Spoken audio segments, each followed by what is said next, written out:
and welcome back, or welcome to the Life Without Limits podcast. I'm your host, Yogi Roth, and it is almost the start of college football season. You know the phrase, how great is ball? Just got off the road from visiting over half a dozen teams in the Pac-12. Got to go back to the University of Pittsburgh and see the Pitt Panthers and just dive into all things training camp. And man, I love training camp. You feel as though you could play again. You know, I smelled the grass at Pitt, and it literally smelled exactly the same as it did, almost 18 years ago when I first stepped onto that campus as a walk-on, just trying to find my way in the locker room, let alone within the offense, and then eventually play in the game. So, yes, it's a very nostalgic month for me.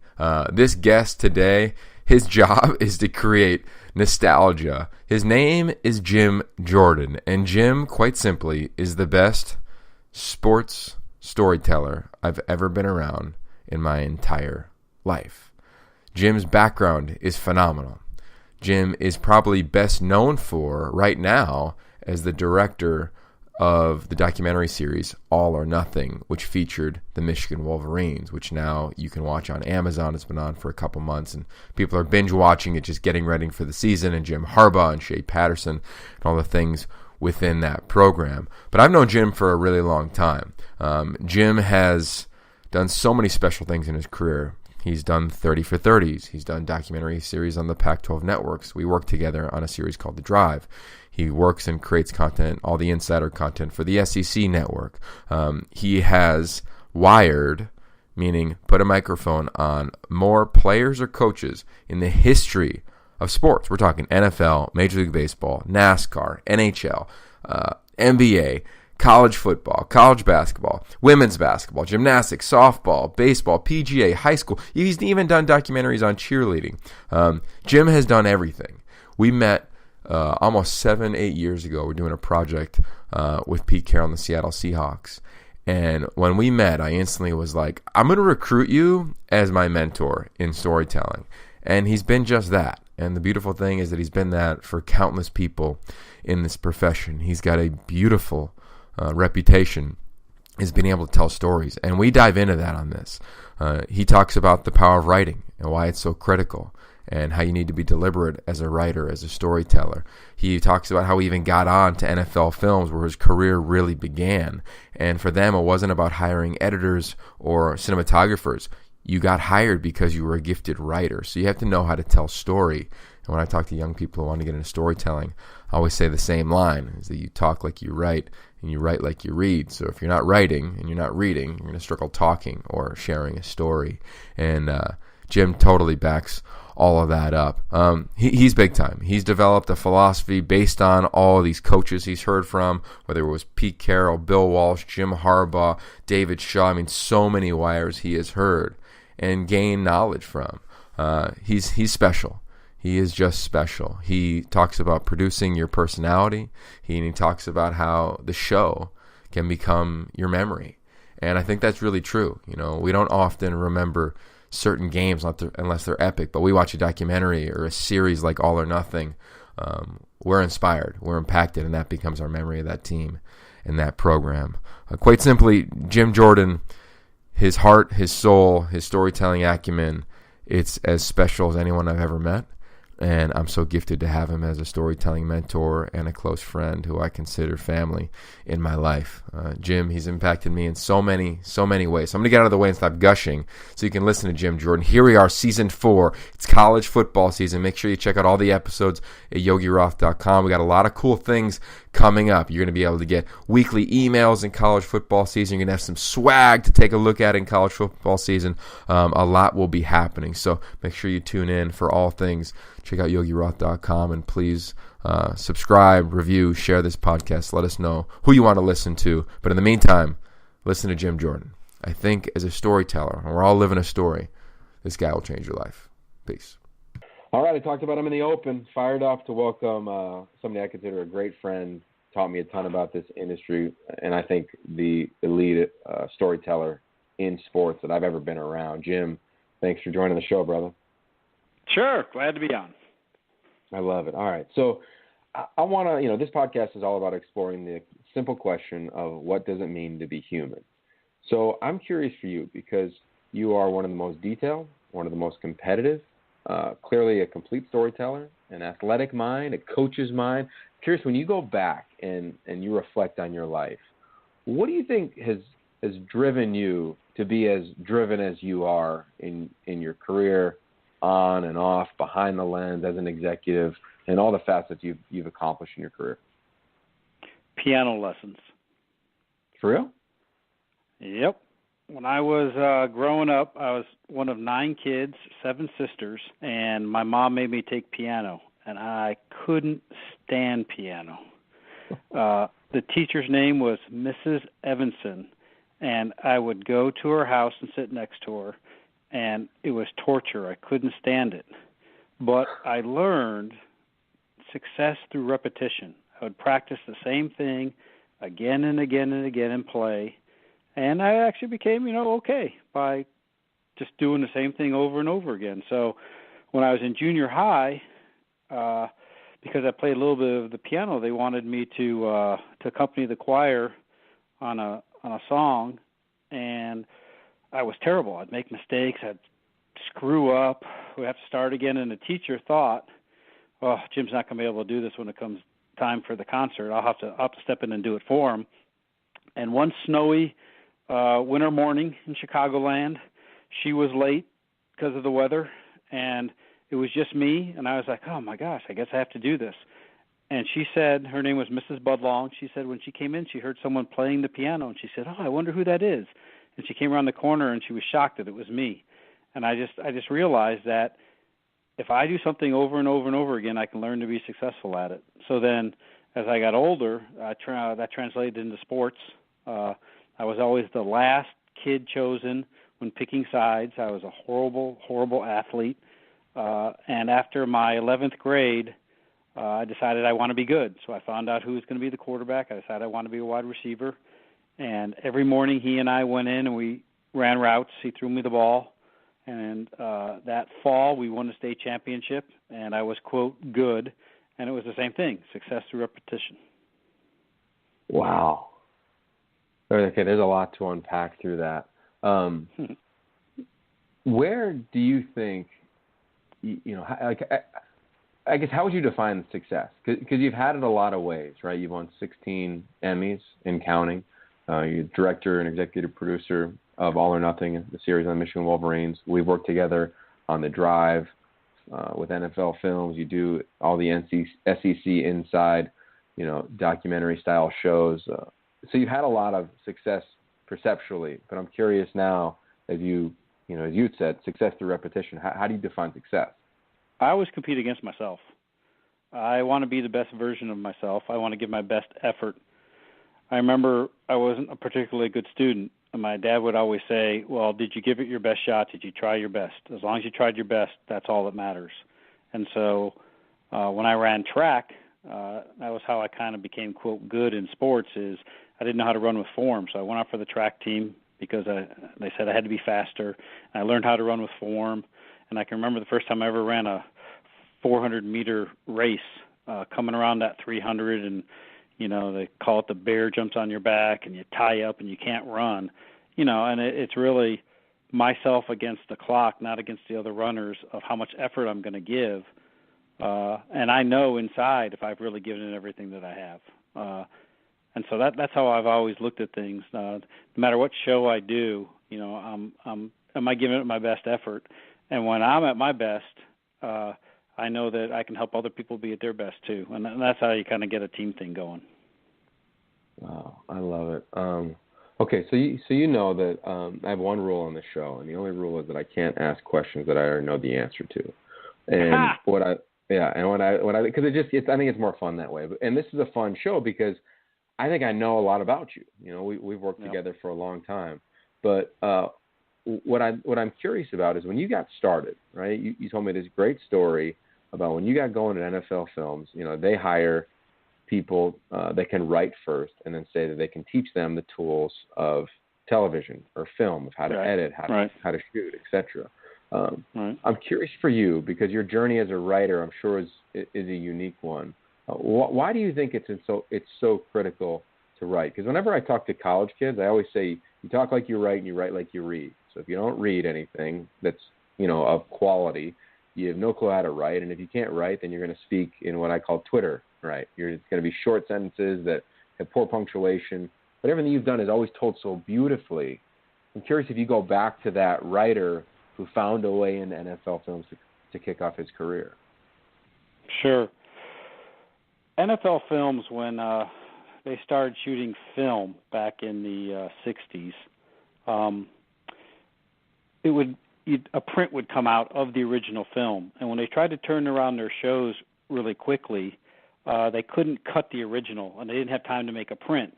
So they'd have a really long head on the play and a really long tail on the play, because if they cut the original, it would be cut forever that way. It was the only print they had. So what they found is they said, we have these long heads and tails of every play. We have to say something really interesting. So we need to have writers come up with something to say. And then they found a really great voice in John Facenda, who was a local weatherman, and that's kind of how the style of NFL films came together. So when they would hire people for a producer position, they would want a writing sample. So I grew up in Chicago, and I loved NFL films. Now, this was back in the day when something was on TV only one time, and you'd never see it again. So I would hang out every Sunday to watch NFL Films Presents This Is the NFL, and I was just into the storytelling and the shots and everything, and I would get my father to come out and throw me the ball in the pouring rain or in a driving snowstorm, just like I saw on TV. So my life dream job was to work for NFL Films. And when I was in high school, back in the early 80s, they came out with video cameras, and these were the video cameras back in the day that were gigantic on your shoulder, and you had to have like a small table as a recorder you brought with you. And so that senior year, when I finally was, quote, good, my dad started videoing the games.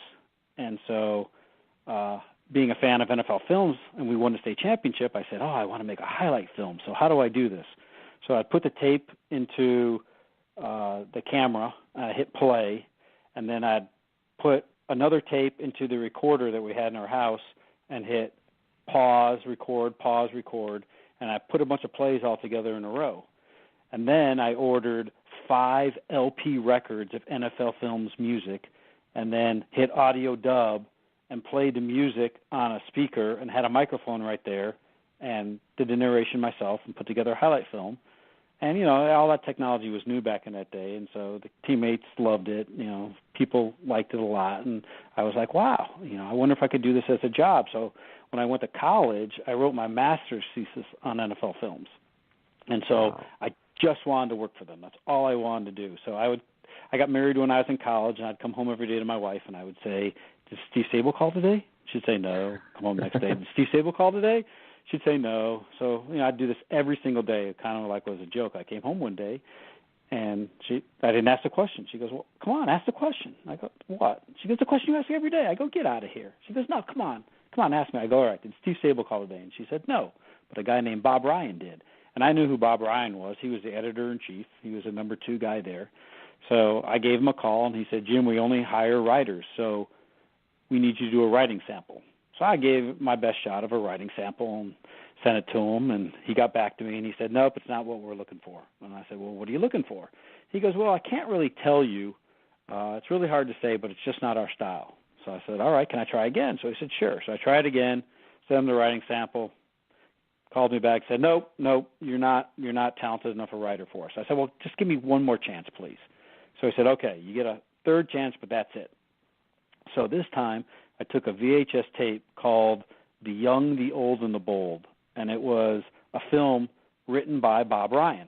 And I was flying to Santa Clara, California to take an editing class to learn how to edit on brand new software, CMX 3400. And so on the plane, I listened to every word John Facenda said on The Young, the Old, and the Bold, and I wrote it down on a piece of paper. So when I got to California, I had the script in front of me.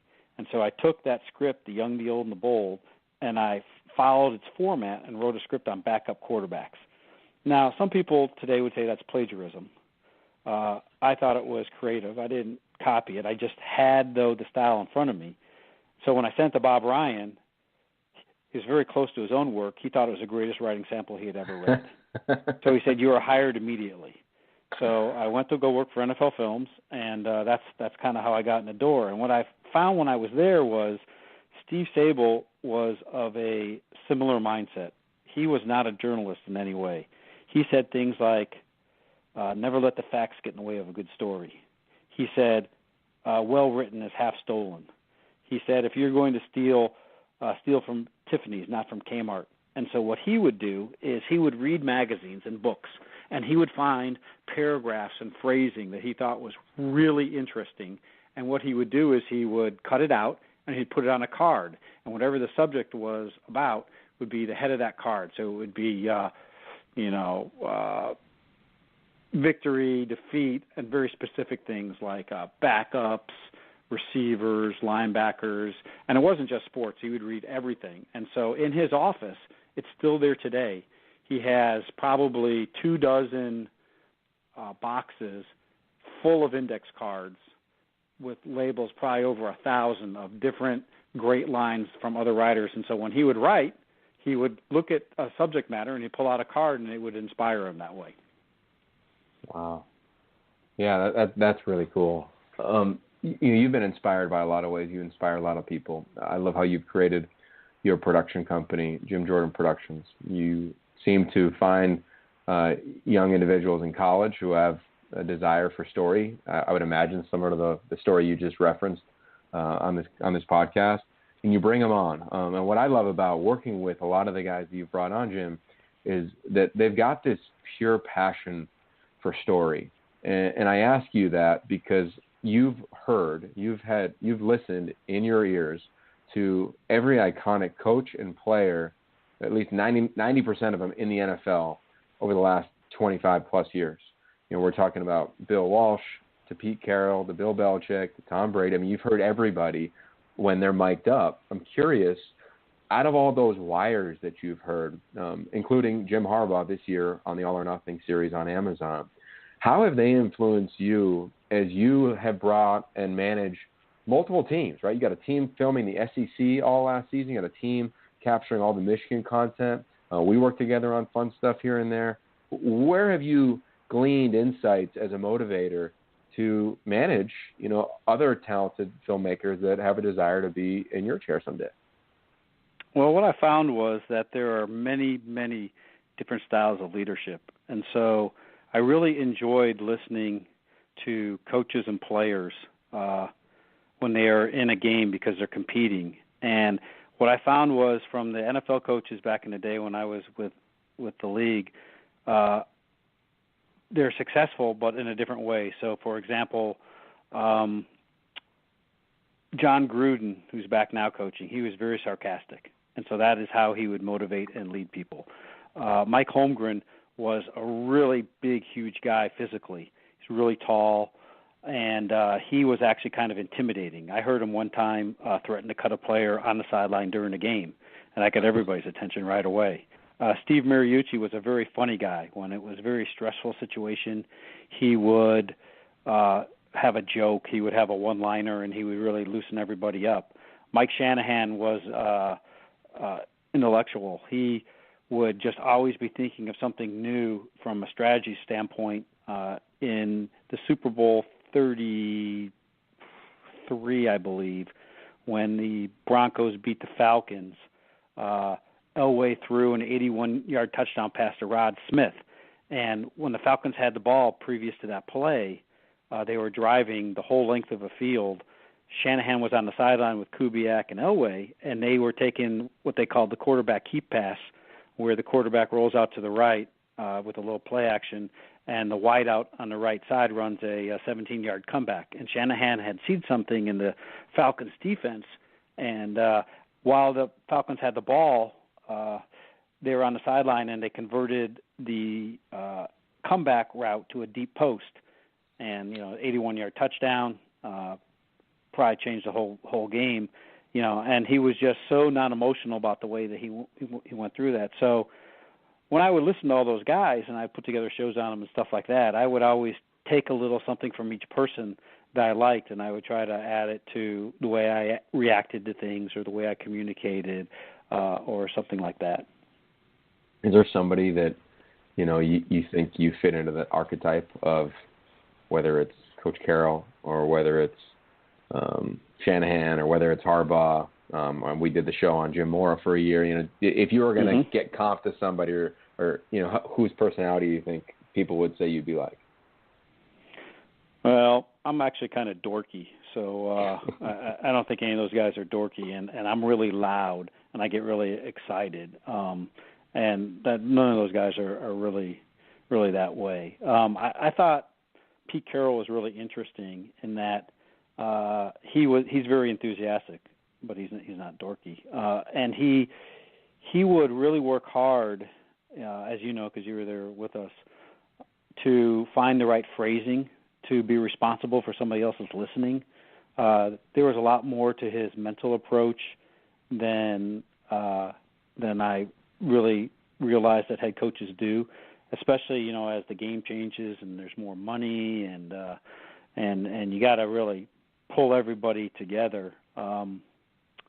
That was really interesting. As far as like players go, Steve Young was the type that he kind of felt like his position of the quarterback was everybody was pushing a rock up a hill together, and everybody had to have their hands on the boulder, and you could never have anybody take their hands off because if it would roll back down you and you lose all your progress. And so he was really interesting whenever we were around him because he was tough and demanding, and guys didn't want to let him down. I mean, he was really he as a player was just an outstanding leader. I really enjoyed the way that he conducted himself on the field. I love it. I mean, you've got such a wealth of knowledge. I want to talk about this Michigan series. It has recently come out. I've watched it, and I have cried like a baby, when I'm looking at Rashawn Gary and his mom talk. I have felt like I wanted to play again. I felt like I wanted to coach. I felt like I didn't want to do any of those things. Like you kind of go through all of it. I guess to start, how does something like this happen? Because we've seen it in the NFL a lot. You did it with the Pac-12 networks, then with the SEC, but this is a huge platform with Amazon and an ever-changing and consistently changing multimedia market. As Amazon, obviously is in the sports world now with a loud voice and a really impactful one with this all or nothing brand. But curious how it starts. Like, do you call up Jim Harbaugh and say, hey, I got an idea? How does something like this get even going? I remember when the Cardinals came out, I was like, oh, this is kind of different. Let me watch it. And so I watched the 8 episodes, and they came out all at once, and so that was different. So I thought, wow, 8 one-hour episodes that come out all at once when the season's over. I thought that is a distribution format that I have not seen yet in college sports. And knowing that coaches are very sensitive about, quote, giving away secrets or giving the other team an advantage, I thought, that is something I'm really interested in. And when you and I, Yogs, worked together with Pete Carroll, that would have been the perfect format for him. Because, as you know, we got so much stuff over the course of a season that to do it even in 1 or just 2 shows, I mean, there's so much that you don't get in there. So I thought that's a real deep dive into a sports team and present it in a way that's really unique. And at the time, I was really doing a lot of stuff in college, and I thought, man, that is perfect for college. So I called up Kirk Reynolds, who has been in college for a long time. He's been around a lot of schools and universities and administrations. He really knows all the rules really well. And so I said, let's see if we can get a meeting with Amazon to see if they would be interested in this platform for college. So we met with Amazon, I would say in like February of 2016. It was really a long time ago. And we came up with a short list of people that they'd be interested in. And both Kirk and I knew pretty much all the coaches on that list. And so we started contacting them and talking to the coaches.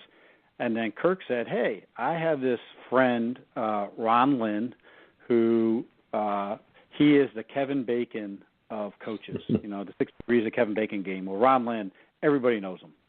I mean, at one point, Nick Saban was his GA. He was defensive coordinator for a number of teams in the NFL. He actually was Jim Harbaugh's defensive coordinator at Stanford. And so we asked Ron if he would help us talk to schools for this potential Amazon project, of which he did. And he really liked the way that we operated. We have really small crews. Back in the days when I did Hard Knocks, we would kind of just take over the place with an army of people. And last thing I ever want to be is a disruption to anything. And I learned that through the years of doing things that you can have a lot less people and still get everything accomplished, kind of like when you and I worked with Pete in Seattle. We had such a small team. So we started talking to different schools, and Jim Harbaugh was one that Amazon was interested in the most. And, Jim thought about it. He wasn't really sure. And we realized that the right side of this thing, to get all the clearances and all those things, was really going to be hard. And so Jim introduced us to Sandy Montag, who he had been coincidentally talking about the same type of project with Jim at the time. So it just kind of, everything lined up all together for us to get this opportunity. And then the thing that really set us on our way was Jim was taking the team to Rome. And so at the time, we hadn't finished our deal yet contractually with Amazon. So we just kind of said a joke, we should tell the Michigan team to take good videos in case this deal comes together. And then somebody said, well, why don't you guys just come along and be our official video crew? And we said, okay. Now, we had to pay for it ourselves, and a lot of times in life you have to take a risk, and the bigger the risk, the bigger the reward. So we put together a small crew and on our own dime went to Rome with Michigan. And when we got done, Sandy said, why don't you put together like a little sizzle just so they can see the type of storytelling that you do? So we said, okay. And after we put together that sizzle of their trip in Rome, everybody was on board. And it all came together after that. Yeah, I mean, just watching the first episode and seeing Coach Harbaugh and his wife, meet the Pope. That was, yeah. I just kept thinking about you, and I'm thinking as a producer as well, like, okay, they have this camera here, this is a long lens from here. How do you even begin to scout out a location like that? I mean, that's not. I mean, I've been to that spot. It's gnarly. I mean, there's people everywhere. How did that even? Yeah. How did you figure that one out? Well, everything is kind of on the fly. In the movies Raiders of the Lost Ark, there's this great scene where Indiana Jones is chasing the Ark all over the place, and somebody says to him, what are you going to do next? And he goes, I don't know, I'm just making this up as I go along. And that's kind of what the Rome trip was. We were just making it up as we went along. We were limited in the size of camera that we can have because we didn't have time to get all the proper permits for great big huge cameras. And there's some new techniques that come out audio-wise where you're able to get sound, and it's not through wireless microphones. It's through a thing called a PDR, where someone just wears it on their body and it records the sound right there. And so you can't hear what they're saying, but you're recording the sound and then you sync it up later in post. And we were able to kind of put some of that technology together, and that's how you were able to hear the audio of Pope Francis when he was talking to Jim. And it just really all came together, all the elements. And that was the thing that really sold Jim on the show was we said, look, we're not doing a show on highlights. We're doing a show on conversations. And so on the conversations, we have to hear conversations so that, we can tell the story through that, not through script, not through highlights. And the scene that you talked about earlier with Rashawn Gary and his mom at the restaurant, I mean, that was just an incredible conversation, and we were far away with our cameras like a fly on the wall, so we weren't interrupting them. And, that's a conversation that, between a parent and a child that was very, very revealing in character and motivation. And really, and all the time I've been doing this was, to me, a really, really special scene. It's like everything else. You kind of get lucky.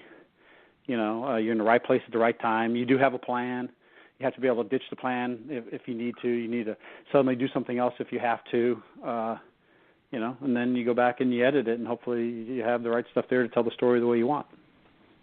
I think a lot of the great coaches or great executives, they're great leaders. I told this story once about, President Obama when he was walking through an arena in Houston prior to him, in his first run for president. He stopped and he said, "Hey, there's a light bulb out up there," or Pete Carroll could reference. We've seen it time and time again where like the littlest of things they notice.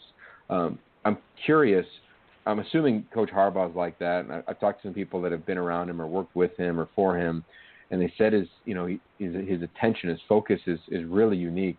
How was he in this? Like a lot of times we've been around coaches that think they're executive producers.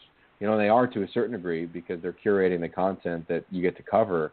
But curious what it's like working with somebody when it's going to come out a couple months after the season, but you are there every day and getting moments as you showcase in this amazing series, All or Nothing, him at his home with his kids, driving to work after a loss, after a win. What was that relationship like? Well, first of all, he was all in. I mean, he doesn't do anything halfway. So he made a commitment. He said he wanted to do it, and he said we could do, whatever we needed to get done to make the show great. He was willing to try. That being said, we told him we weren't going to ask him to do anything. We were just going to observe and be that fly on the wall and put it together and not get in his way. In a lot of these shows, they have a thing called RoboCam, where they put a camera, an unmanned camera, in a office or in a meeting room or somewhere, and that's how they get a lot of this footage. Like in the episode 6 of the Rams All or Nothing, it's when Jeff Fisher comes in and tells the staff he was fired, then tells the team he was fired. To me, that's the greatest moment I've ever seen in any sports television, is a head coach telling his staff for the first time that he was fired, and then his players, and they had no idea it was coming. And that was all achieved through a RoboCam, so there was not a cameraman in there with a camera. Well, Jim Harbaugh moves around the facility so much and does so many different things that we would have had to RoboCam the entire place, which really was financially possible. So we decided to just go old school, go with just one camera, and just kind of stay behind and, have PDRs and stuff like that, and, mics in rooms already set up, et cetera, to pick up sound, and then put it all together in post and just kind of stay out of the way. And so that's how we did it. And so it's kind of a little more of a cinema verite, in-your-face feeling of always being there. And it just has a different style, and it just has a different feel from some of the other shows because it's a different type of look. And we were lucky to have some really skilled cameramen on it. Dave Dart, Brian Schultz, Steve Andrich are all guys that have been forever in the industry shooting stuff. Really, really talented. And we just didn't have a ton of assistants and other people hanging around because we wanted our crew to be part of the team. We wanted the players to think that the cameramen were just the staff video guys. And that's the way I always choose to operate in the shows that we do, and it works out really well. And we also call on the Michigan staff cameramen to help us as well. They have a guy there named Ty Rogers who had just come from Duke, and he was really talented with a great eye. And so he was able to help us out, and we were really part of his team. He wasn't part of our team. And he has some of the best images in the show as well. So, it was a small group, really talented group, got really good images, really good story, really great sound. I mean, we only had really a couple sound guys on the crew, Scott Perry and Jason Viteris, who have been, this is all they do their whole career. And by having that small group of really good quality guys with experience, knowing where to stand, knowing, when to be there, when not to be there. Sometimes you have to stop filming stuff just because it's not appropriate. To have guys on the crew that knew how to do that was really a blessing. Yeah, I loved watching, and every once in a while you'd catch a glimpse of somebody on your crew, and I'm like, there's Jason or whoever it would be. I got a kick out of that. I'm curious for you, though, Jim. You've done 30 for 30s. You worked as you referenced NFL films. You ran NASCAR films for a while. You've done, documentary series for SEC Network, ESPN, Pac-12 networks. You get this gig. It's a big job. It's a really cool platform that's emerging. What was it like for you when you got the green light to go ahead? I was scared to death. I was scared the whole time. My wife will tell you, I cried to her 3 times at least while the series was going on, because it's so overwhelming. And the other series that I do, I favor the quick turnaround show. I like shooting something on a weekend and being on TV the next week, because you know exactly what you have, and you also kind of get a fuel, an adrenaline rush from it, turning it around right away. To not have something come out until halfway through the year, that was different for me. And there was just so much footage. Another thing that I'm really proud about the series is it came out in 4K Ultra HDR, which a sports series in this country has never been on before. And so that's one reason why the color is so brilliant. Well, because of that, the file sizes were huge. And we shot so much footage over the time. I hadn't really worked with that much material before, and you have to have so many people going through it and find everything, and we're syncing everything up. It was a tremendous undertaking, and it literally drove me to my knees, quite a few times. So I'm excited now that it's coming out and people like it, and it's getting pretty good reviews.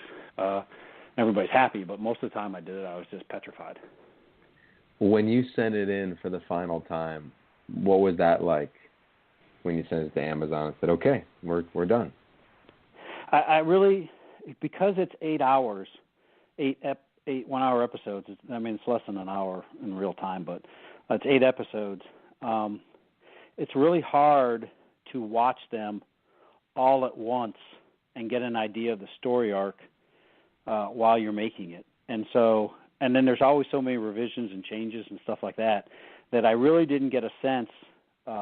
Even when we were in post, we did a post in New York at a place called Nice Shoes, which is they do a lot of commercials. They're just tremendous visually. And then we mixed in New York at a place where they do 30 Rock, Sync Sound, and the Americans.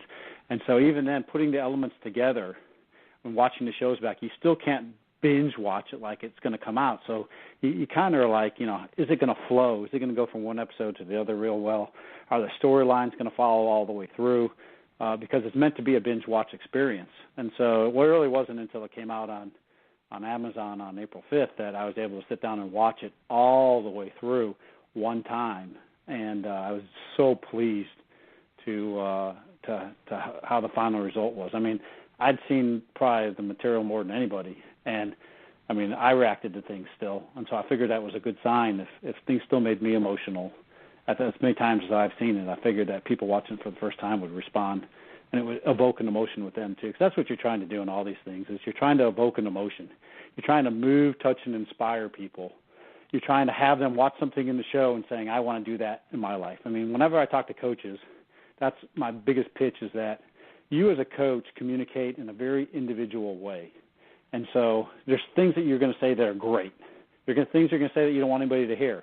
We're going to take the great things and we're going to put them in a storyline that's going to move, touch, and inspire people, so that something that you have in your background as a coach is going to make a difference in that viewer's life, and they're going to hold on to that.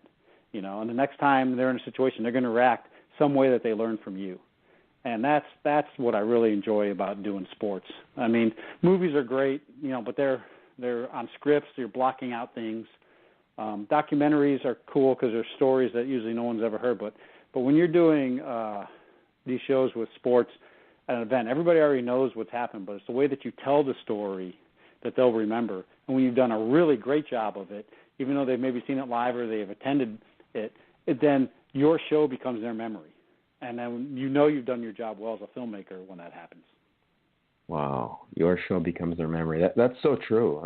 I worked as a college football analyst, and there's a lot of games. There's a lot that happens in a season, and it's literally week to week the narrative changes. So to binge watch this, clearly this is how I'm going to remember this for a lot of reasons. I'm curious how, coaches, parents, players, I'm sure you got a bunch of text messages or voicemails from Harbaugh on down.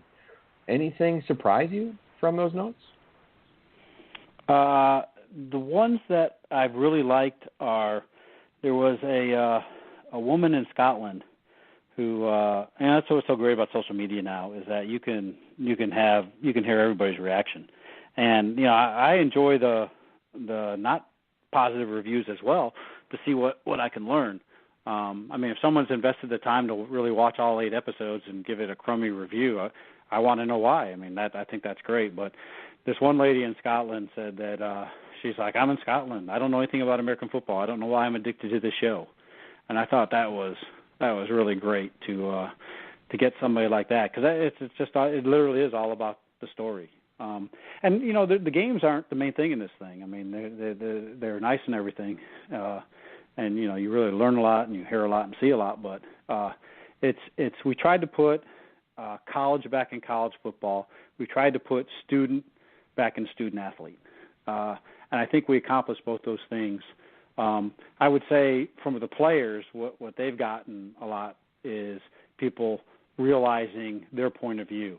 In this social media age where you can criticize anybody and get right to them, they've gotten a lot of feedback of, oh, I'm sorry I sent you all those mean tweets. I'm sorry I said all these mean things. I didn't realize this or that.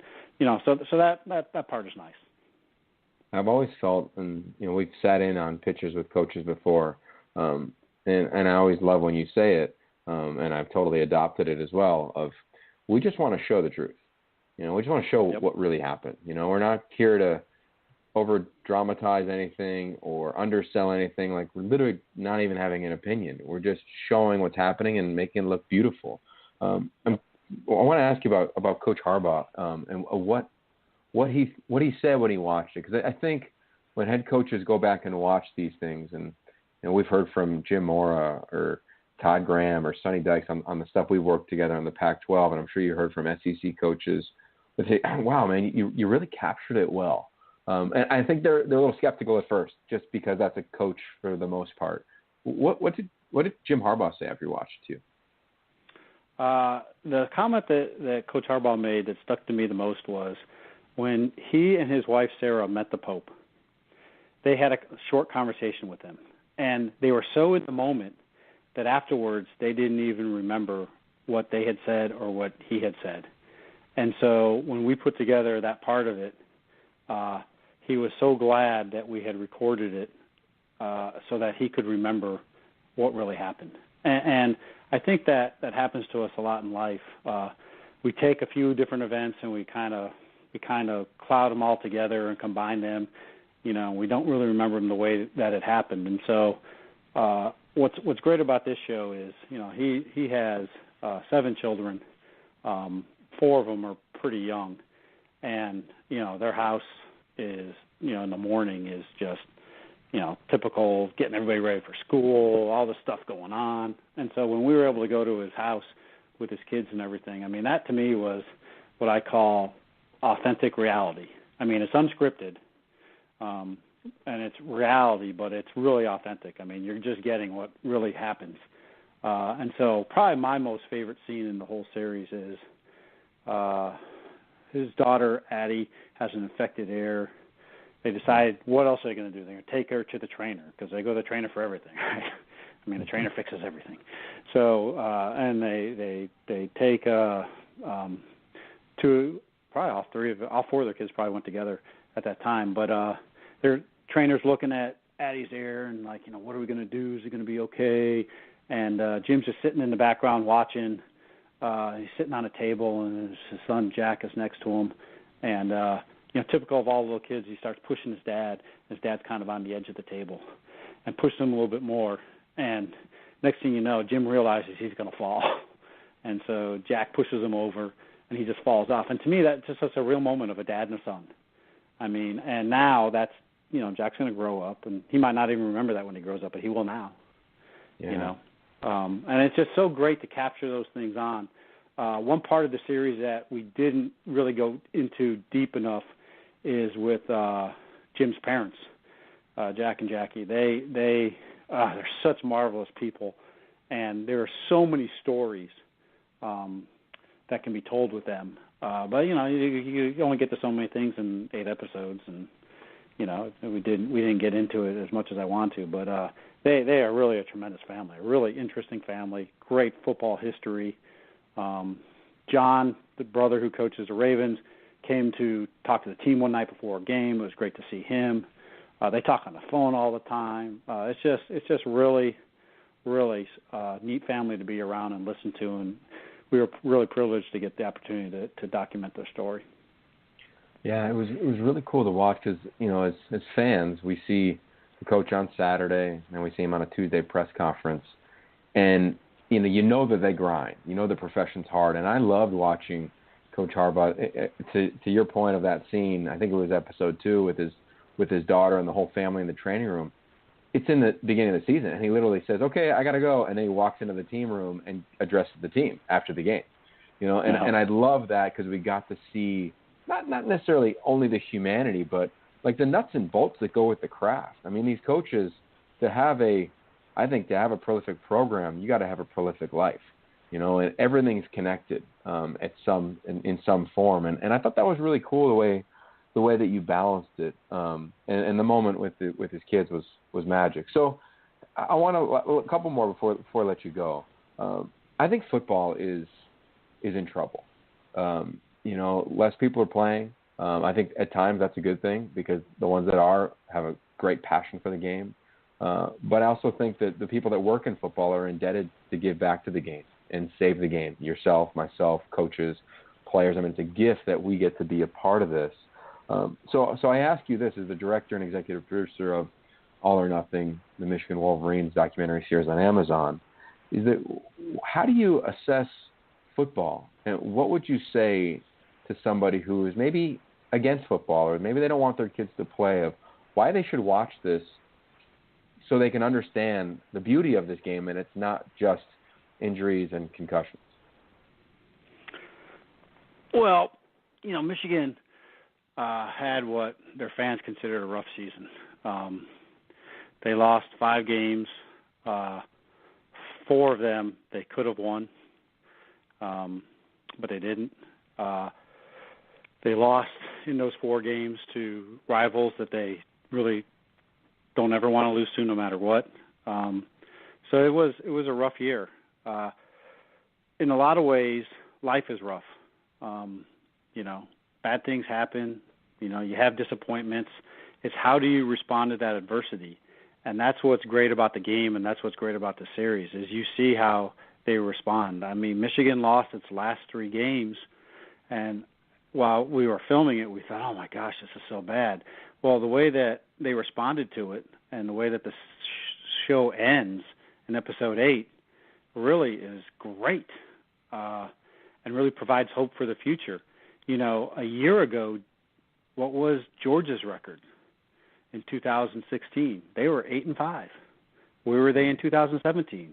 They were in a national championship. In 2017, Florida State lost their quarterback in week 1. That whole coaching staff is gone there now. Okay, Michigan lost 3 quarterbacks. That whole staff is pretty together still, and they're going to build on it. And that is, life. When bad things happen in life, how do you respond? How do you get back up? How do you do all those things to keep going?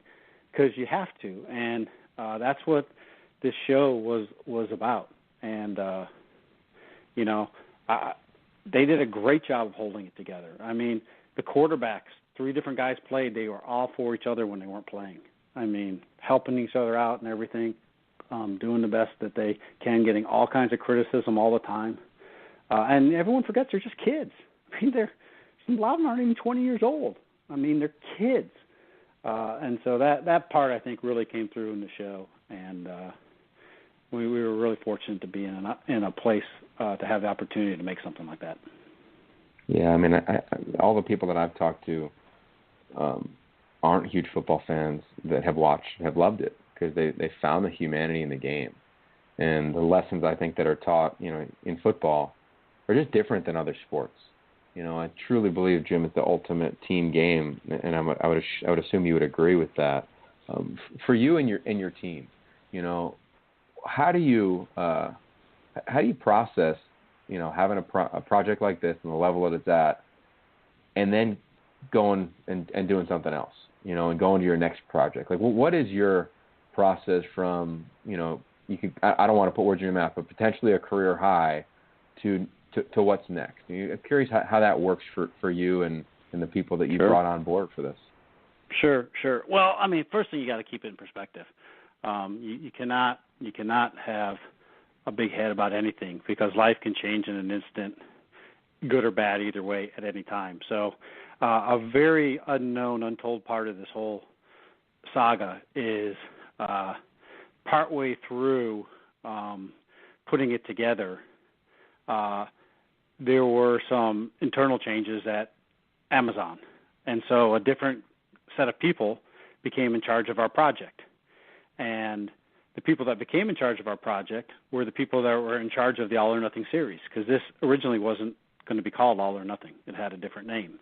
And so when the All or Nothing people at Amazon became in charge of the series, they called me up and they said, "Hey, Jim, we have this NFL series called All or Nothing." I was like, "Yeah, I know. I've watched them. I watched all 16 episodes, taking notes." They said, "Okay, well, the company that produces it for us is NFL Films. Have you heard of them?" I'm like, "Yeah, I've heard of NFL Films." They said, "Okay, well, we'd like them to come on as consulting producers. Would that be okay with you?" And I said, "I think that's the greatest decision you've ever made in your entire life." I said, "That's fantastic." So we got on a call, and I'm talking to guys that I used to work with there, and I don't think Amazon really realized that at the time. But having them, Keith Cosrow, Paul Camarata, help us with this show, Ross Kedover and Pat Kelleher, was a game changer. It changed everything in the best way possible. Prior to that, we had some suggestions to us like, when you go to the games, why don't you just use a TV feed, because we don't, everybody understands you're in the TV world. We're like, we didn't want to do that. We wanted to shoot the games our way and our style, to make you feel like you're on the field. They said things like, well, you don't have to have every game in the series. You can skip some games. And I thought, as a college football fan, no way. I've got to know that the whole story of the season. And so NFL Films just totally reinforced everything that I thought was right, and more so. And just did a good job too of working on the arc and the character development and all those things. And the new team at Amazon that took over the show, that had done All or Nothing, I mean, they're brilliant. I mean, they give you notes that just totally make everything better the whole time. I mean, there's a lot of notes. It's like a novel almost, but everything makes it better. And so at the end, it's not my work. It's the team's work, and more so than anything. So I can't sit there and say I did this, because I didn't. I was one of many that was part of it, and from the camera work to the sound to the editing to the people that went through it. I mean, we had editors. We had some guys that moved. Pete Stefano moved from California and lived here in Charlotte, where we did the post for 6 months.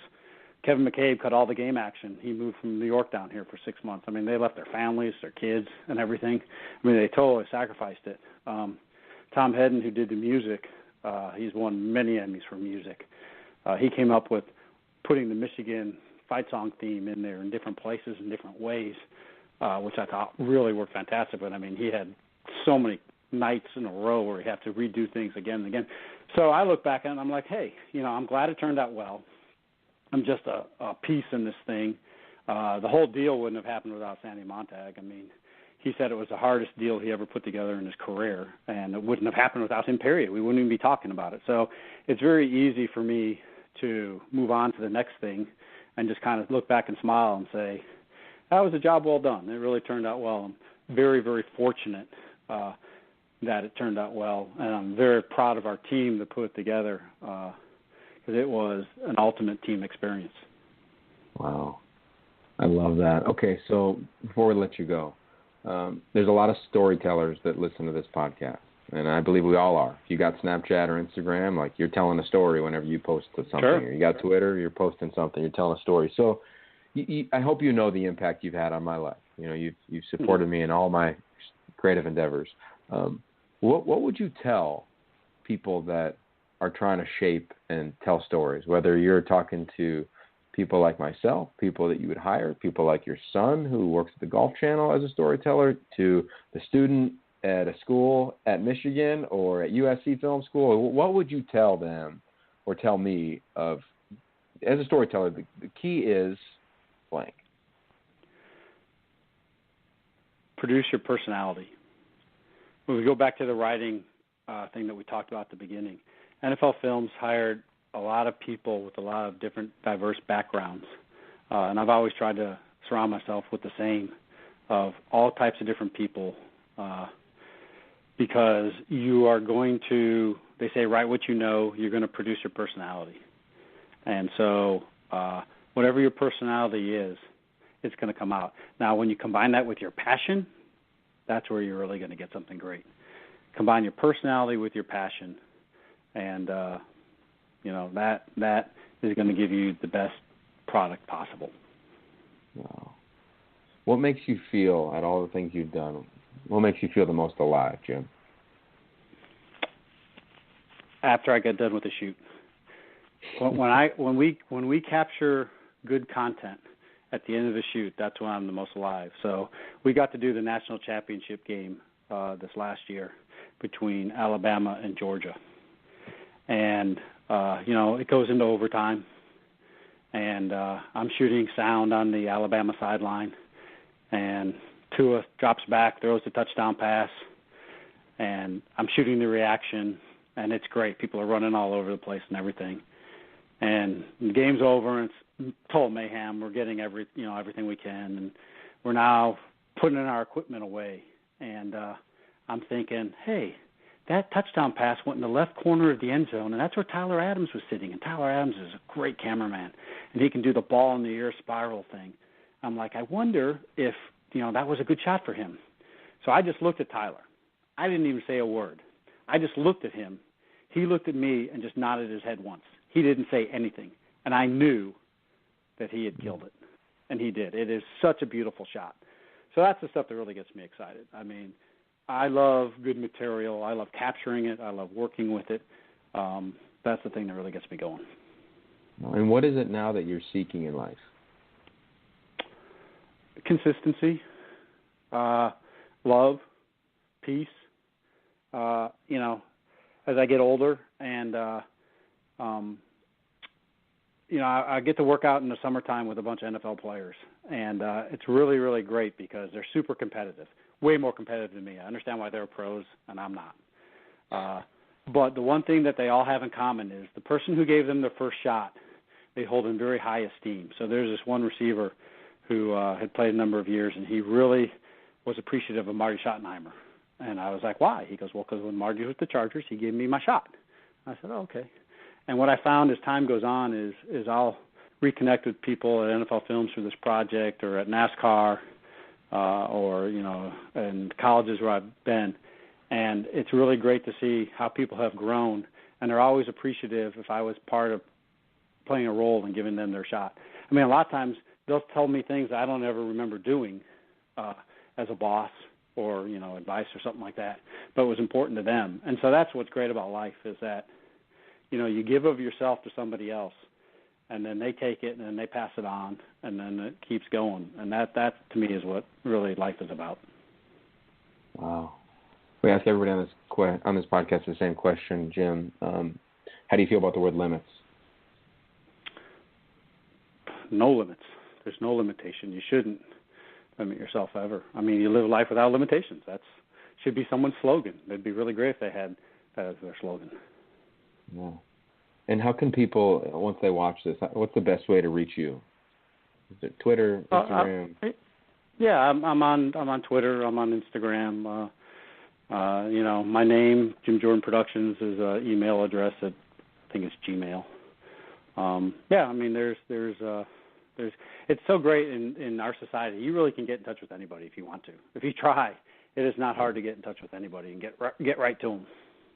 I love it. We'll make sure we link all that in the show notes. But, Jim, I've been wanting to have this conversation for a long time. Your impact on me is similar to maybe Marty Schottenheimer's on that receiver. You gave me my first shot in filmmaking and storytelling. And when I met you, when we did the Seahawks thing, I knew I was just going to try to learn everything and write everything down. So thanks for always treating everybody you come across with just amazing amazing respect, man. You're truly a freaking icon in this profession, and I'm pumped to have you on the show, man. Thank you. My pleasure. Thanks, Yokes. And there it is, Jim Jorden, one of the most special humans I've ever been around, and a storyteller whose fingerprints are pretty much on every unique piece of sport content that you see that moves you. And if it's not directly there, his influence is definitely there. A mentor and a friend, and somebody that, for all of us right now who have this insatiable desire for college football, well, we can just go watch All or Nothing on Amazon. So go check it out. It's a great story. It'll make you laugh. It'll make you cry. And I know it continues to do that for me because Jim has done that for me on many levels. He's impacted Life in a Walk. He's impacted now Life Without Limits podcast. And, of course, he continues to impact me, which means I hope he impacts all of you through the art in which he creates. So that's all for now. We got a bunch of fun podcast episodes coming up. And, of course, let me know who you want to hear from, what you want more of, what you want less of. And for all things, just go to yogiroth.com/podcast. All the podcasts are curated and organized there. Okay, you know how we end this thing, that the only limits that we have in life are the ones we set ourselves. I cannot wait for college football to get here. Peace.